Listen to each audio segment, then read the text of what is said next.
Here we go. Top of the morning. No, for me, my morning, your your 1 o'clock. What's up? My morning too, because I just woke up. So Yes, I love it. I love it. I love it. good morning. Good morning, Rouge. The truth is, no one of us can be free until everybody is free. No one of us can be free until everybody is free. Welcome to the Solidarity Index, a gathering place for trailblazing artists from around the world, where we share experiences of solidarity and liberation through creative practice and welcome each other into freedom struggles from Palestine to Brooklyn to Berlin and beyond. Zaire Lauren here, super excited to be in conversation today with my good friend Arouge Aftab. Arouge has been out here making music that wins Grammys and gets featured on Obama's summer playlist. She's about to tour the world with a new album, Love in Exile, an incredible collaboration with Vijay Iyer and Shahzad Ismaili. Thanks so much for joining as we talk creative kinship, healing the holes in our hearts, and refusing to hide.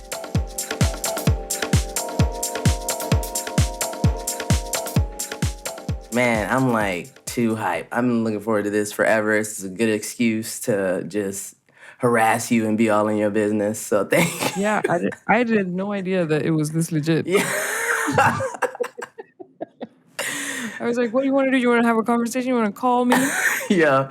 And then but this is like amazing. It's legit, my G. Our production team is like outrageous. They're so incredible. So I'm super excited to be talking to you.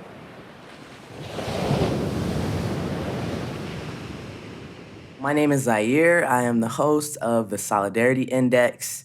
I am caramel complected. I've got glasses on and a nose ring. I have on a black bandana, headphones. I am sitting in Duwamish territory in Seattle, Washington.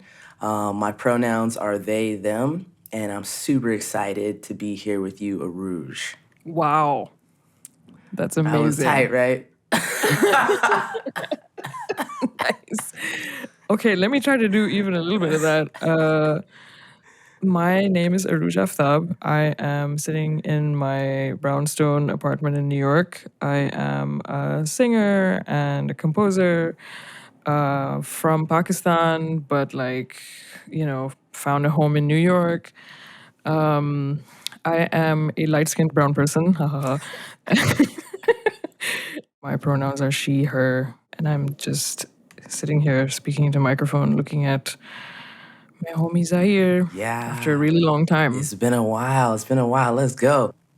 You know, the first thing I wanted to talk with you about is how we even came to be as homies. I feel like that was like so long ago, and it was so organic. I feel like the first time I met you, I was just like, wow. And then I learned about the gift of your voice and your musicality, your abilities as a musician. And then I obsessively listened to Bird Underwater. You already know this. Bird Underwater was my album. I mean, I think, was it your first one? Yeah. Okay. Yeah. And the song, am I pronouncing this right? Man Kunto Maula? Yeah, that's pretty great. Okay, that song was on repeat for days on end. And so I just wanted to share a little bit between us about our friendship over these years and why we are fam.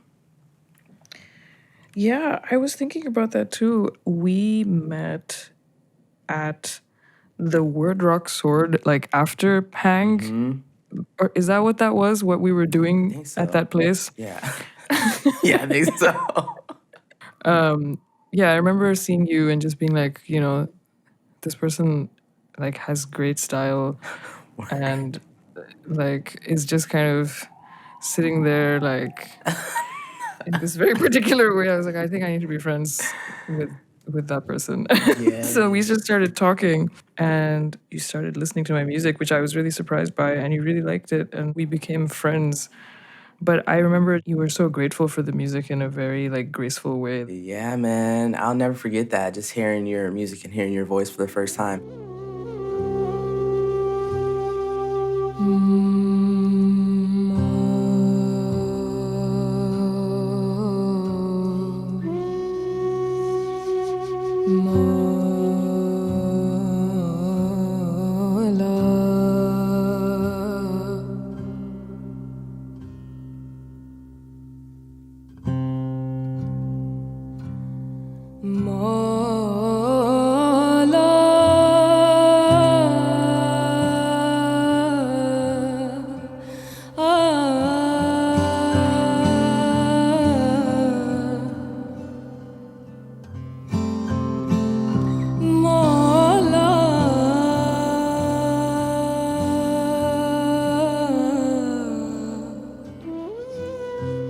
Your music is the soundtrack to, I would say, my first 3 or 4 years of drawing. Yeah, I was gonna say, when we met, had you already started drawing, or were you just thinking about it and you were like still a lawyer? I was definitely still a lawyer. And I think at that point, it was still being a lawyer and doing kind of, regular sized pieces of paper doodling. And then I developed the hardcore artistic practice that I have today. But that period of my life, your music is the soundtrack of that. And sometimes I would listen to your songs for days and just be like so steeped into the music. I really loved that, because when you shared some of your drawings with me and you were telling me that you were listening to my music, I was like, first of all, that just makes sense. Right? That's what people should be doing, Right. I was like, that's really great. And then the drawings were so awesome, and like meticulous in a really particular way, and like the micro turning into the macro was so. It was just like you were doing this thing that like in a different medium that I do. So there was like such a kinship that the two things had, and I was so like amazed to kind of see it, as a tangible practice. Yeah, man. There's an unfolding that happens with your music that I feel like you're saying, the kinship of that and the unfolding of my art visually. It just goes together. I feel like your music is the blood of what I try to do visually. So, I think we're just meant to be in the same universe in the same time, paralleling each other in practice in these ways. I agree. Yeah. So, as you know, this is the Solidarity Index. And so, our main focus is solidarity around the world, between people who are oppressed, between folks in struggle, understanding the stories of different cultures, different aspects of people's lives. And to me, that kind of gets made into something bigger than it has to be when it gets intellectualized. At the root of all of this to me is love. So for me, as a Black American, and you as a person from Pakistan, and I know you've born in Saudi Arabia and you've been Yeah. all over the world, but our cultures, I think, there's so many tentacles that come together when it comes to Black folks and South Asian folks. But at the root of that is the love that we share between each other. So I'm glad that we're able to share how our practices are kind of similar, because to me, it starts with the way that I love you and the way that you love me. That is solidarity. Right. Yeah, I agree. So I wanted to ask you, speaking of cultural influences, I've heard you talk about Coltrane, Miles Davis, Alice Coltrane, and how they have been influenced by music from South Asia. And I wanted to share something that I read with you. When Alice Coltrane was talking about her influences from South Asia, she talked about John Coltrane and the fact that he had a great interest in Eastern philosophy, spirituality, music, and that his melding of spiritual and musical exploration spoke to his belief in a universal music structure, one that looked beyond ethnic delineations. And I wanted to hear your thoughts on that in terms of cultural influences in music. Yeah, I listened to Coltrane when I was studying jazz in college, and Miles and Stan Getz and those guys, and kind of definitely like did my time, in that realm, learning the solos and stuff like that, and learning about the fact that like he met those guys. He met Ravi Shankar, right, the main person who like brought the Indian classical music to the West, and blew everybody's minds with the rags and the sort of rhythmic qualities of that Eastern music. That and like one thing that happened was that the jazz world absorbed it really quickly because rags and modes. The modal scales of jazz and the rags, they kind of their function is so similar, and it's literally like the same kind of, and so I think that's kind of how these guys gravitated towards that, and like ended up so much of their music ended up being influenced by that. It's also because of the spiritual nature and the rhythmic nature of I think the what was appealing about South Asian classical music to these guys was that they were looking for ground, in the crazy freaking 50s and 60s jazz world, if you know what I mean. Yes. It was really wild, and a lot of people kind of went towards spiritualism and Buddhism and stuff like that, and these guys kind of gravitated that way, which feels, it's kind of like it feels very cyclical in that sense, where it's like they were the pioneers of jazz, and jazz, as we know, has always endured in a way, Right. and it's always been like this vessel of artistic expression and social commentary. And then the greatest sort of jazz musicians, Miles and Coltrane, kind of like were, influenced by Indian music.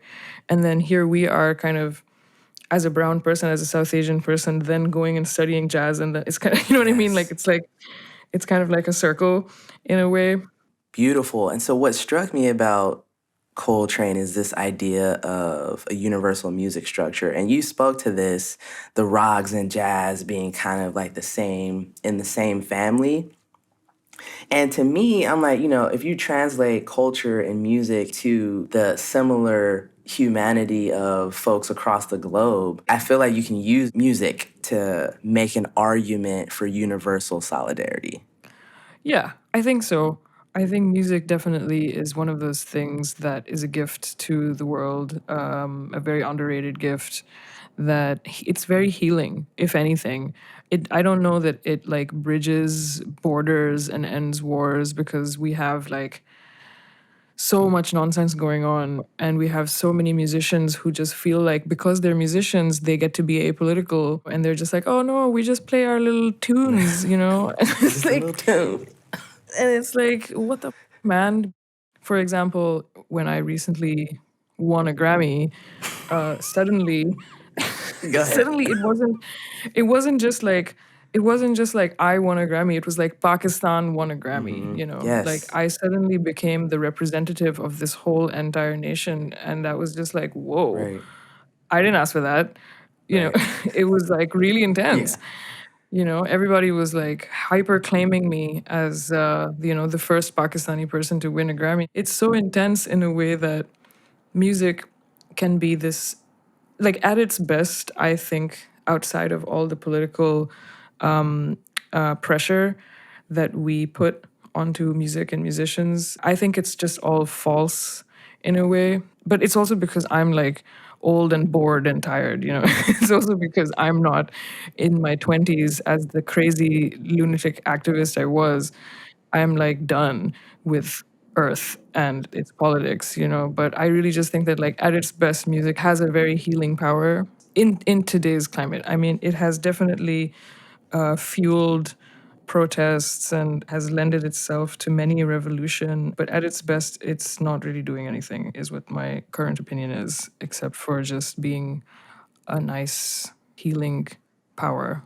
Does that make any sense? That makes a lot of sense, and I'm thinking about it. That's fascinating to me, and I think it's a good hop into your newest album, Love in Exile, which is a collaboration. And please correct me if I say these names wrong, with VJ Air and Yeah. Shazad Ismaili. You got it. Vijay Iyer and Shazad Ismaili. Got it. And when you talk about healing, this album to me is a deep, deep healing album. It took me to different planes. It's something that I feel like I could just lay down and dream to, lay down and imagine to, lay down and just be protected by and healed by. It's kind of an album that washes over you. And when your voice comes in on these tracks, it's just such an incredible engulfing of sound. And so I wanted to just thank you for putting that out with these folks. It's an incredible body of work. And I'm wondering why you named it Love in Exile. Well, thank you for listening to it. The Love in Exile thing for me, it's kind of what I feel because I feel like I had to leave where I was and go to a new place, not just to learn music, because I wanted to communicate musically with the language, but also I wanted to create, and like where I was not a good environment for creating the things that I wanted to create. And so for me, just leaving in that way, to go somewhere really far that you don't know anybody or anything about, the risk and the stakes are so high because you're leaving behind like everything that you know and everyone that you love and all this sort of like social connection to go and sort of nurture and foster this thing that you don't even really know how to express. So for me, it feels like I've always been thinking about the self exile in order to love myself and the thing that I love, which is music, and to nurture it and to grow it. And so for me, the whole act of being feels kind of like a looking for love in an exiled state, to the point where it no longer really feels that harsh. It doesn't really feel like an exile anymore because you've basically just moved and created a new home, right? Musically and spiritually, I think that's kind of always my theme, the love and exile situation. And then, it's kind of like I've never really done an album where I've so boldly, like being in the West where there's a white supremacy and putting out an album with 3 brown people on the cover and our crazy names, like we've always been sort of like told that like that's not going to work or people are not going to gravitate towards that or they will be intimidated by the inability to say your names, blah blah blah blah blah, you know what I mean? And it's like so much of this sort of inbuilt fear and nonsense because of where we are. Right. And how like we are constantly othered in this place that we try to hide it, and in Love and Exile we're not hiding it, but we also don't want to talk about it. I don't want people to be like, oh, look at those brown people, look at those South Asians who got together and made an album. Like I don't want, like, the music is just music. Yeah. And the music is just 3 people who have like decades of experience and a wealth of talent, and a lot of hard work put into cultivating like a very personal sound that are like doing this thing together. It's not a South Asian album, right? Facts. In that way, the title fit as well in a subtle way to kind of nod at, the boldness, the tired boldness of this thing where it's just like, yeah, we're here. These are our names. This is a collaboration. We're not ashamed of it. We're not hiding it. And it's also not an Indian album, It's like a great piece of music. It's a gift. It's high art. Yes. Yo, I second all of that. It's a gift.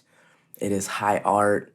And like I said, I felt like I had a blanket on and a cape because it is so imagine. Like I'm invincible out here. I'm about to draw these pictures and just have an incredible life while I listen to this album. Yeah. It's brilliant.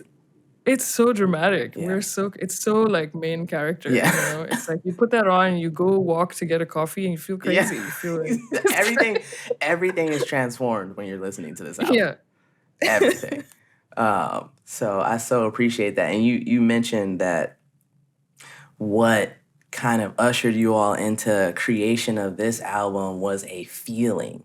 And so I'm interested to know how you get to that place where you feel comfortable enough. Because in my assessment, and I'm not an artist in the way that you all are, but in my assessment, collaboration requires a level of vulnerability. And I'm like, how do you get there to the point where you're like, I can be completely open with these 2 individuals in a way that allows us to create, to bring something into the world that has never been heard before. That's a vulnerable space. How do you feel about that?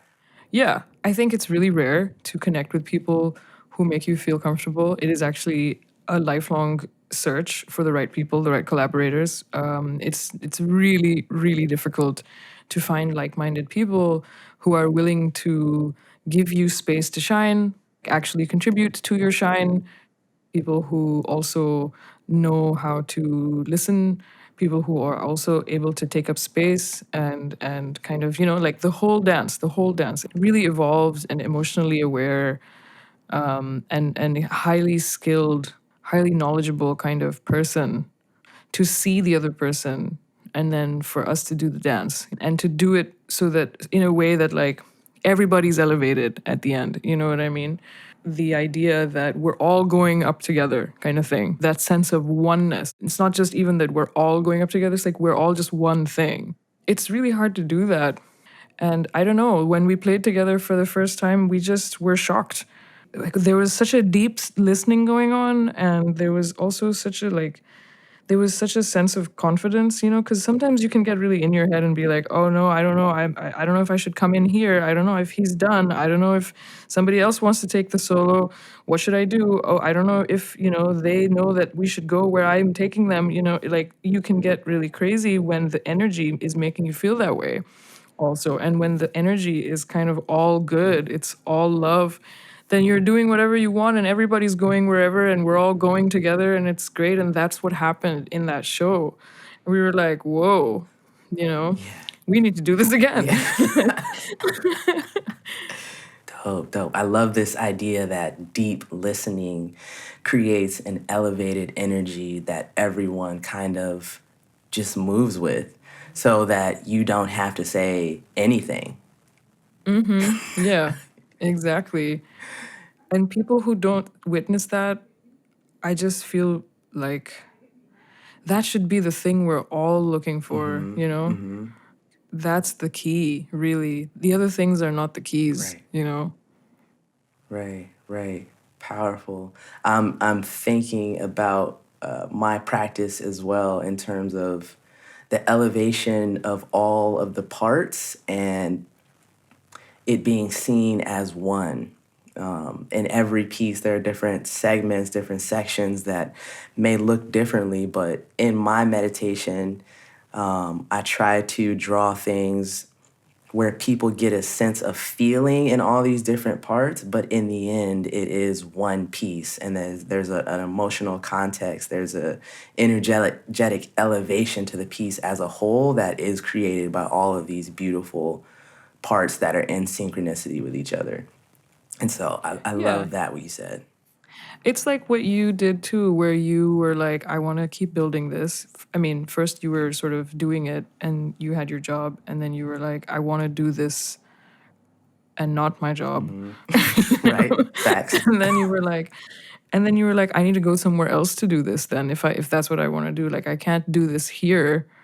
And you did the same thing where you moved and you cultivated a space where you could do the thing that you really love to do. Right. And in doing that, you made choices that made you love yourself. Right. Like leaving the goddamn gig and choosing yourself. Yes. And look at what's happening. It's like amazing, when you live in your truth, right? Just shamelessly without any apology, the thing ends up being successful. Right. Right. As no matter how crazy or a stupid idea Right. anyone will tell you that it is, it's like that is a really dumb idea that you're just gonna do these drawings, Yeah. Right. or that you're gonna just be a singer, no matter what they say, it ends up succeeding because it's you living your truth and choosing to love yourself. Absolutely. It's a trip too, because the dumb idea comments always come from scarcity in this context of capitalism. So it's always Yeah. people are always gonna be like, oh, well, that's not gonna, or you're not gonna be able to survive this, and that, and the third. But it's always coming from even outside of them. And they've been so embedded with this idea that if they don't take the track that this system that I call white delusionist is perpetuating onto them, if you do not take the route that you're being told to take, then it's almost like there is no universe that exists. Because as artists, we know there's a universe that exists because we're creating universes through our art, right? But if you're not doing that, then you're stuck in this subscription that has been given to you and forced upon you. And so anybody else who's not subscribing then is not just dumb, but like low-key a threat. Yeah. They pay for this system, you know what I mean? Like they've incentivized heterosexual marriage. They get massive tax breaks. Like they've created this system where it benefits a certain type of living in a weird kind of way, but it's actually all horrible. And nobody really gets it, you know? And the other stuff just feels really scary and threatening. Right. Because people living in their truth is also threatening to other people. Because I feel like they know that they're not. The system isn't made for us. So it's much harder. Right. But the spirit elevation and the love that comes, because I'll be 100% honest with you, when I was an attorney, there wasn't a lot of self-love. I mean, it was miserable. And I think it was miserable in part because of who I am as a Black, gender expansive person and all the whatever that carries, but also watching my people in the practice of that job suffering in so many different ways all the time without an outlet, man, almost took me out of here, literally. And so then discovering the art and feeling that relief and feeling that elevation, and then meeting people who are also artists and being like, oh, snap, like this is my crew. These are the people who ask no questions. You are just there with them, and y'all are all trying to elevate together.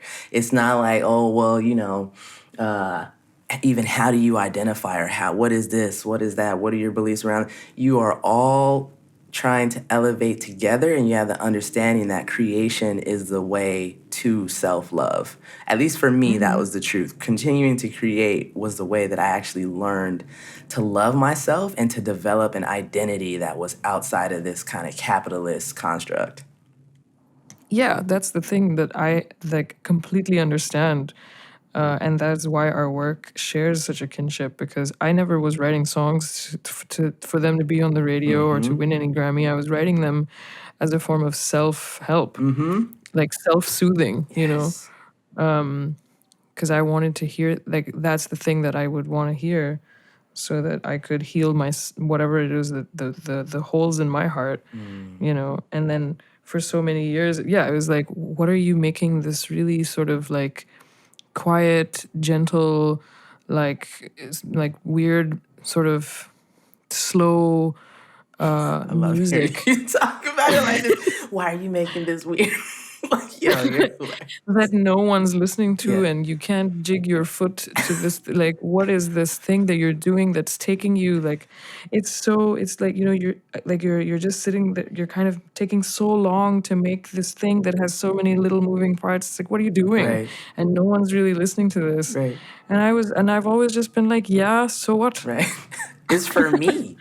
It's for me. You know, Yeah. everyone is listening to it now, and the healing that comes for all the rest of us because you chose to heal yourself.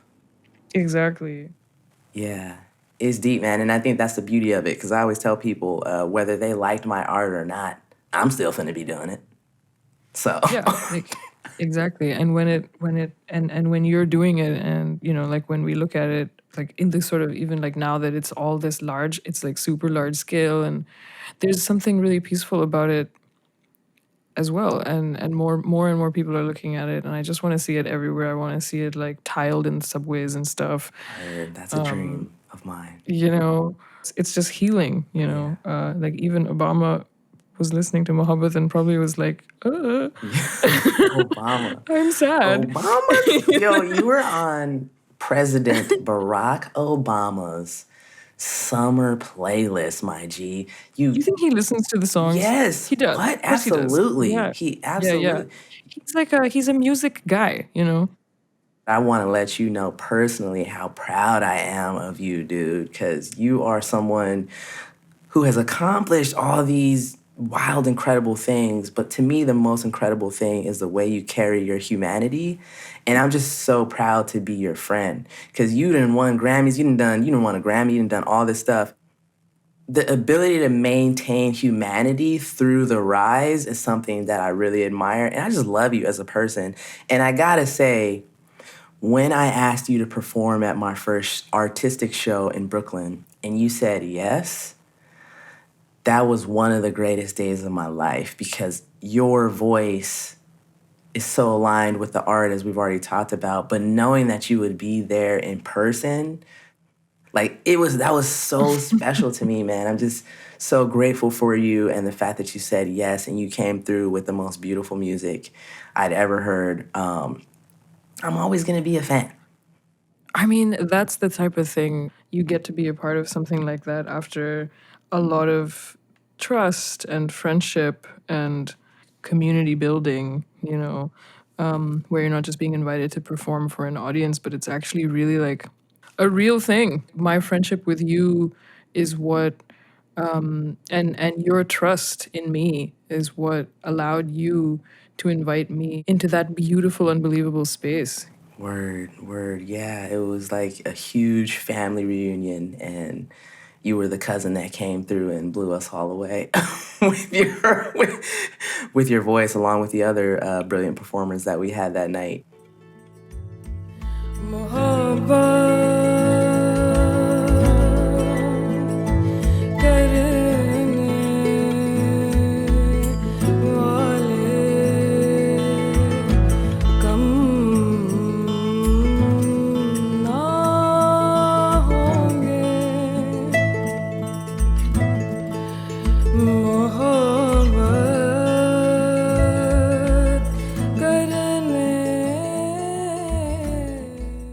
I find you to be incredibly fashionable. Every time I see you, I'm just like, wow, where did this fit come from, though? So I'm Yeah. wondering what your process is to get dressed for your performances, because in my opinion, your entire look goes beyond this kind of forced gender binary. It is very you. It is very true to your spirit and your energy. Can you talk a little bit about that? Yeah, I feel like there isn't anything that I kind of do anymore that is in any way in a binary, you know. And in terms of fashion, it's been hard. It's been a struggle, for people to understand. For some reason, it's like it's so boring that people still don't understand that there's something in between a suit and a dress. Like there's a whole spectrum, you know Yeah. what is wrong with you guys? We're living in this world where like everybody and all the Gen Z people are like out in the streets and they don't want to do anything Right. binary. Everything's fluid, Right. everything's just one whole like organism, and everything is on its head. It's supposed to have been that way for a while. We've been waiting for this Right. moment, and then in the fashion situation, it's still like everybody's having a brain seizure when you're like, I don't identify with these certain styles. Also, the ever evolving body type and stuff, and the silhouette. I got a stylist who really didn't get it. It was a very strange experience, and it kind of freaked me out. But then I was like, looking a lot at Moses Sumney, and I was like, who is his stylist? And then I I found his stylist, this guy named Phil Gomez, and I hit him up. I had a meeting with him, and he's just like amazing. He was like, I got it, I've got you, and he's been styling me for the last 2 years. So everything that you're seeing me wear is coming from Phil. So he is like my savior, and I'm really grateful for him because he's elevating the silhouette. He's also not taking my femininity away, because that's what people do when you say I want to wear like androgynous clothing. They think you're just talking about like, I don't know, Yeah. Like, Yeah. they're like, oh, she doesn't want to be like, if you're not in a dress, then you are not allowed to be female anymore, which is so fucked up. And then if you are in a dress, you're not allowed to have swag. You're not like if you are in heels, you're not allowed to like walk like with a vibe or whatever. You know what I Right. mean? It's all just like I can't believe we're still talking about this. Word, I love that. I'm so happy to know that you're with someone who you are comfortable with and who, like you said, who gets it. And yo, at this point, I would rather the external struggle from people who I know are just not advanced than the internal struggle of feeling constantly uncomfortable in what I have on, or my body slumping because of what I'm being forced to wear. And so I take your point when you say, it can be a struggle to be different, but man, I feel like we're all better off when we release the internal struggle of not Yeah. acting in line with who we are.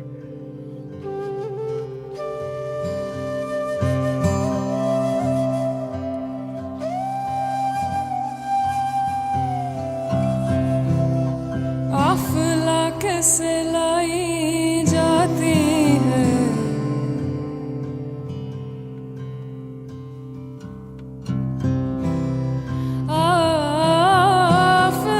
आफला कैसे लाई जाती है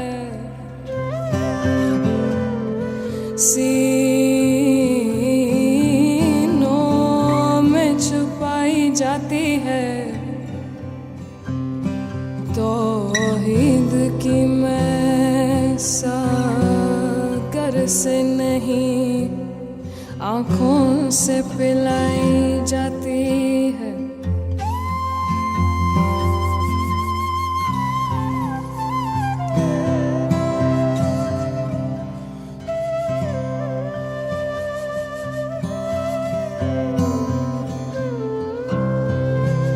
जिसने देखा मर ही गया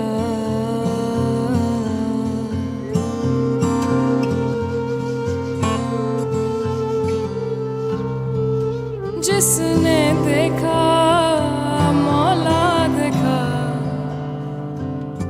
तेरी चश्म से आह में है जादू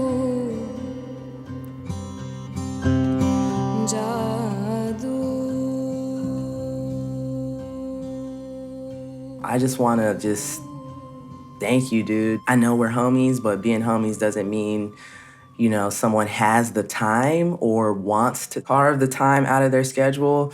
So I'm just thankful that you were able to kind of carve a few minutes out just to chop shop with me. No, of course. And Zahir, like, you have no idea how much I miss you in New York. I wish you were here, but I'm also very happy for you and for everything that you've done.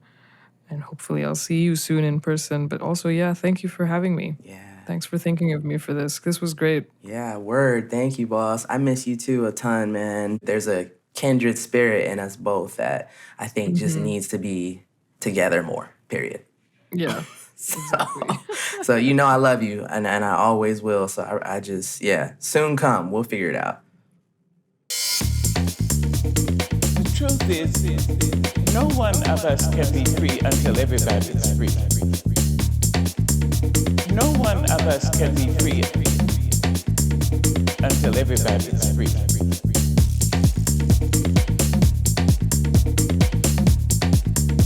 Until everybody's free.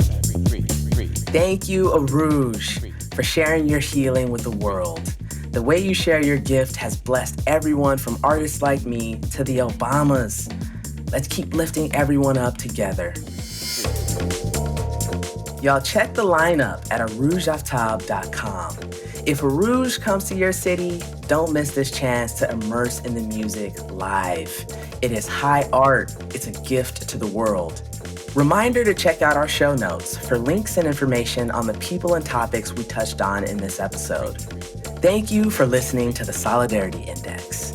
If you like it, please share it and follow us wherever you listen to podcasts. This podcast is a production of State of Mind Media, created and produced by Jen Bell, Shalva Wise, Stina Hamlin, and me, Zahir Lauren. Audio editing and production by Stina Hamlin. Audio mix by Matt Gundy. Logo and identity design by Marwan Kabor. Art direction, website, and additional design by Jen Bell at Studio Analogy. Our theme song, Until Everybody is Free by Bella Cuts, is out everywhere you listen to music. All proceeds from streaming and downloads go to the Dr. Maya Angelou Foundation. This episode features the Grammy Award-winning song Mohabbat from the album Vulture Prince by Arooj Aftab and Man Kunta Maula from Arooj's first album, Bird Underwater. I'm your host, Zaire Lauren, aka the artist El Haz. You can follow us on Instagram at the Solidarity Index and anywhere you find podcasts. For more information, head to our website at thesolidarityindex.com. Appreciate y'all for listening. Peace. The truth is, no one of us can be free until everybody's free. No one of us can be free until everybody is free.